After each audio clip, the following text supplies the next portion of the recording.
할렐루야. 2022년 6월 둘째 주일 12일 주일입니다. 오늘은 요한복음 8장 1절부터 20절에 있는 말씀을 통해서 집행유예 선고를 받은 사람들, 집행유예 선고를 받은 사람들, 이런 제목으로 하나님 말씀을 선포하기를 원합니다. 신약성경 157쪽이 되겠습니다. 사자성어 중에 이단공단이란 말이 있습니다. 이단공단, 써이자에 짧을 단, 또 70에 7단자, 이런 글을 써서 이단공단이란 말인데, 문자 그대로 풀어보면 짧은 것을 공격한다. 좀 더 풀어보면 단점이 있는 사람이요, 또 다른 단점이 있는 사람을 공격한다는 그런 의미를 갖고 있는 말이에요. 우리나라 말 속담에도 이런 말이 있죠. 똥 묻은 개가 겨 묻은 개를 나무라 한다. 일맥상통하는 말인 것 같습니다. 사람들은 우선 자기 자신을 성찰하고 다른 사람을 보아야 되는데, 일반적으로 사람들은 그렇게 살지 않는 것 같아요. 자기 성찰은 남에게 줘버리고 다른 사람의 허물과 타인의 잘못을 먼저 살펴봅니다. 그리고 그 사람의 단점을 집요하게 들추어내고 여기저기 널리 알리죠. 이 사람은 이런 잘못이 있고 이런 죄를 지었고 기타 등등의 혹은 확인되지 않은 어떤 악의적인 소문도 퍼뜨리게 됩니다. 이것이 일반적인 사람들이 짓는 죄의 모습이에요. 사람들은 우선 자기 자신을 살펴보고 남을 보아야 되는데, 자기를 살피는 데 있어서도 자신에게는 엄격하고 남에게는 관대해야 합니다. 하지만 어리석은 사람들은 스스로에게는 지나치게 관대하고 남에게는 지나치게 엄격한 잣대를 들이댑니다. 그래서 사회적인 문제가 일어나고 공동체의 사랑이 메말라가게 되는 것이죠. 이 시대를 살아가고 있는 우리의 모습은 어떠하고, 또 과거에 예수님 시절의 모습은 어떠했을지 우리가 한번 살펴보기를 원하는데요. 오늘 본문에 보게 되면 타인에게는 지나치게 엄격하고 자신에게는 지나치게 관대한 한 부류의 사람들이 등장하고 있습니다. 본문의 배경은 우리가 지난주 요한복음 7장에서 함께 보았던 그 초막절 잔치가 끝난 그 다음 날이 되겠습니다. 초막절 잔치 마지막 날에 사람들이요, 해방감에 젖어서 어떤 잔치를 벌인 것 같아요. 일반적인 잔치가 아니라 아주 광란의 자리였던 것 같습니다. 그래서 밤이 되자 으슥한 뒷골목 여기저기에서, 또 삶에서 일탈해서 건전하지 못한 그런 일들을 행하는 어떤 무리들이 있었던 것 같아요. 사람들이 해방감과 또 어떤 자유를 갈망하는, 잘못된 자유를 갈망하는 그런 마음에서 예루살렘 뒷골목 여기저기 으슥한 곳에서 도덕적인 일탈을 일삼고 있는 그 모습들을 또 잡으려고, 현행범으로 잡으려고 눈을 부라리고 찾고 있는 사람들이 있었어요. 바로 바리새인과 서기관들이었죠. 근데 의외로 큰 월척이 걸리게 됩니다. 큰 건수가 잡힌 거예요. 어떤 일이 벌어졌는지 우리 3절과 4절 말씀을 함께 해보겠습니다. 자, 시작. 서기관들과 바리새인들이 음행 중에 잡힌 여자를 끌고 와서 가운데 세우고 예수께 말하되, 선생이여, 이 여자가 간음하다가 현장에서 잡혔나이다. 자, 예루살렘 으슥한 뒷골목에서 간음을 하다가 간음 현장에서 사로잡힌 이 여인을 서기관들과 이 바리새인들이요, 예수님 앞에 끌고 온 거예요. 근데 같이 있었던 남자는 어디론가 쏙 빼버리고 이 여인만 데려왔습니다. 모세 율법에 의하면 남자와 여자를 둘 다 돌로 치라고 했는데, 남자는 어디론가 쏙 빼내어서 보내버리고 이 여인만 끌고 온 거예요. 그런데 왜 예수님 앞에 끌고 왔을까요? 사실 예수님은 그 당시에 법을 집행할 만한 어떤 위치에 있는 분이 아니었잖아요. 그런데도 불구하고 예수님께 끌고 왔다.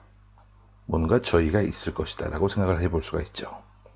예수님을 곤란한 상황에 빠뜨리게 하기 위해서. 우리 계속해서 5절 말씀을 보겠습니다.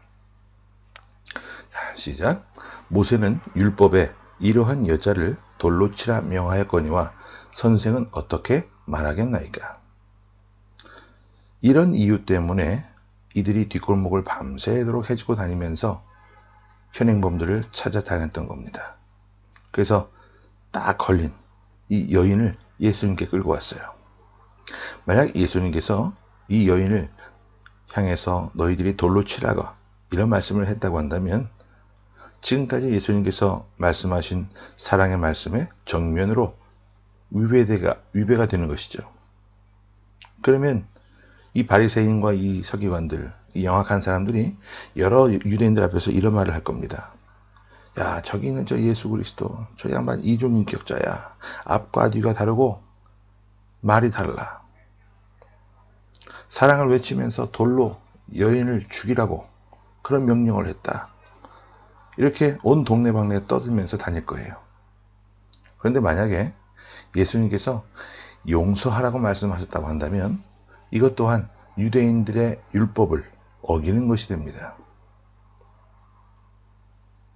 용서하라고 하면 그 말을 또 책잡아서 예수님을 고발할 그런 기세예요.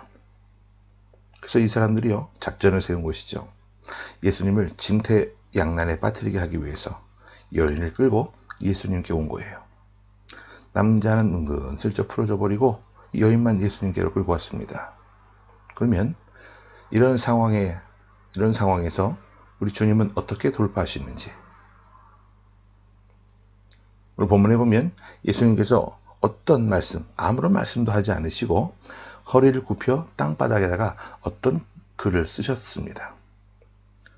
오늘 본문에 보면 어떤 말씀을 쓰셨는지 더 이상의 어떤 정보나 구체적인 내용을 우리에게 알려주고 있지 않기 때문에 어떤 말씀을 쓰셨는지 알 길은 없어요. 하여튼 글을 쓰고 나서 예수님께서 일어나셔서 모여든 수많은 사람들에게 살기가 등등해서 이 서기관들과 바리새인들의 말을 듣고 돌을 들고 여인을 여차하면 치려고 하는 그런 사람들에게 이런 말씀을 하십니다. 7절 말씀을 봅니다. 자, 시작. 그들이 묻기를 마지 아니하는지라. 이에 일어나 이르시되 너희 중에 죄 없는 자가 먼저 돌로 치라 하시고. 자, 예수님이 이런 말씀을 하신 것은요, 이 여인을 무턱대고 용서하신 게 아니에요. 너희 중에 죄 없는 자가 먼저 돌로 치라고 하신 이 말씀은 너희가 돌을 들어 이 여인을 치기 전에 먼저 너희 자신들을 한번 성찰해 보라, 그런 말씀이에요. 너희 자신을 성찰해 봐라. 너희가 얼마나 큰 죄인인지 너희 자신을 먼저 돌아봐라. 지금 이 여인은 들킨 죄인이고 너희는 들키지 않은 죄인일 뿐인데 그 차이뿐이지 이 여인과 너희들이 다를 바가 무엇이 있느냐. 이 여인은 행동으로 음란한 행동을 옮겼을 뿐이고 너희들은 마음속 깊숙한 곳에 음란과 정욕을 품고 있는 그런 죄인들인데 너희들과 이 여인이 다를 바가 무엇이 있느냐. 바로 그런 말씀이에요. 먼저 누군가를 정죄하기 전에, 누군가에게 정죄의 돌을 던지기 전에 우리 자신을 살펴보고 내 눈에 허물을 보고 내 마음속 깊숙한 곳에 일어나는 어떤 그런 죄된 욕망들을 살펴보라는 주님의 날카로운 책망의 말씀입니다. 우리는 어떠합니까? 손에 물리적인 돌을 들어서 사람들을 치지만 않았을 뿐이지 말로써 사람들을 갈갈이 찢어놓고 말로 사람들을 정죄하고 그들의 인격을 철저하게 짓밟은 적은 없었는지. 사실 우리들은요, 우리 자신을 살펴보지 못하고 타인을 정죄하는 일에 무척 익숙해 있는 그런 모습을 갖고 있습니다. 그런 문화, 그런 삶의 방식들을 가지고 수십 년 동안 지금까지 살아왔어요. 자, 우리 예수님께서 오늘도 우리에게 말씀하십니다. 누군가를 입에 올려서 그를 난도질하기 전에 너희 자신의 내면을 먼저 살펴봐라. 자신을 성찰하고 살핀 이후 타인을 정죄하도 늦지 않다. 그런 말씀이에요. 우리 인생이 이 주님의 말씀을 따르고 실천할 수 있는 그런 인생이 되기를 간절히 소원합니다. 그러면 우리 주님께서 가늠하다 현장에서 빼도 박도 못하고 잡혀온 이 여인을 어떻게 하셨는지 우리 11절 말씀을 보고 정리해 봅니다. 자, 11절입니다. 시작. 대답하되 주여 없나이다. 예수께서 이르시되 나도 너를 정죄하지 아니하노니 가서 다시는 죄를 범하지 말라 하시니라. 여인을 향해서 여인아 너에게 죄가 참 없다 이런 말씀하신 게 아니에요. 내가 지금 너를 정죄하지 않으니 가서 다시는 똑같은 죄를 범하지 말라. 그리고 이 죄뿐만이 아니라 다른 죄까지도 범하지 않고 살아가라 말씀하시는 거예요. 오늘 설교 말씀 제목이 집행유예 선고를 받은 사람들이다 라고 정했는데, 자, 바로 그런 모습이에요. 주님은 이 여인을 향해서 집행유예를 해주신 거예요.